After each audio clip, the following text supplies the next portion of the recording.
It's Rob, and we're back with the Plant Manifesto, and this is why me owning plants makes me a better person than you. Now, hold up. Don't try to fight me or nothing. Trust me, I get it. I feel like it's a controversial take, but I really do mean it when I say owning plants has made me a better person overall. I always say that people are always the star of their own shows. And when I say that you're the star of your own show, I just mean that you're the only person walking in your shoes. You're the only person that's living your life. So that a lot of times can create a lot of selfishness, or you just become a lot of self-consumed just because that's what everybody does. It's natural because that's the life you're living. You have no other perspective. Now, with that being said, I also feel like that is what has led to humanity as a whole or overall lacking in empathy currently right now. With all of our issues from political to the world to everything in general, I just feel like we have a huge lack of empathy. It's too easy for people to say that doesn't affect me or that has nothing to do with me, so therefore I'm not going to stand up, I'm not going to use my voice, I'm not going to say anything even though I know it's wrong.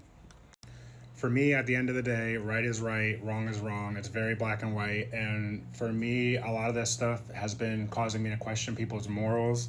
But the people's morals that I don't question are people who got plants. If you have decided to take on the hobby of plants, in my mind, you are one of the most selfless people that there are. Why? Because plants is going to be a hobby where you're putting a lot into it and it's not physically giving you anything back. And don't get me wrong, seeing your plant grow, seeing it get big, seeing it get new leaves, all of that can fulfill you in a certain type of way. But what I'm saying is it's an action where you are putting something or putting your complete focus and attention onto something. It has nothing to do with you. You are literally just giving to the plant, and it's technically not giving you anything back. And people can say like, oh, well, I do that with my kids or I do that with my dog. Those creatures or those animals are actually giving you something back. They're giving you back the love. That's something that you can feel. With your dog, it runs up to you when you get home from work. With your kid, it's your kid. So obviously it's like showing you the love that you get from a child. A plant is not giving you any of that type of love.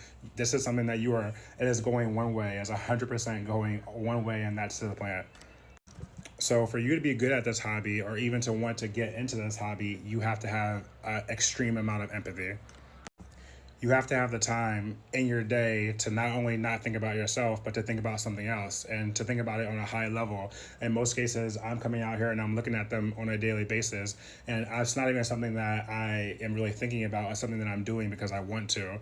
So I'm super happy that I got into plants because it's still that empathy I'm allowed to transfer into other areas. I do feel things for other humans and I do stand up when it's time for me to stand up because of that empathy. So I feel like if so many more people got into activities that took them out of their own space and allowed them to build that empathy for others, we wouldn't be where we are now.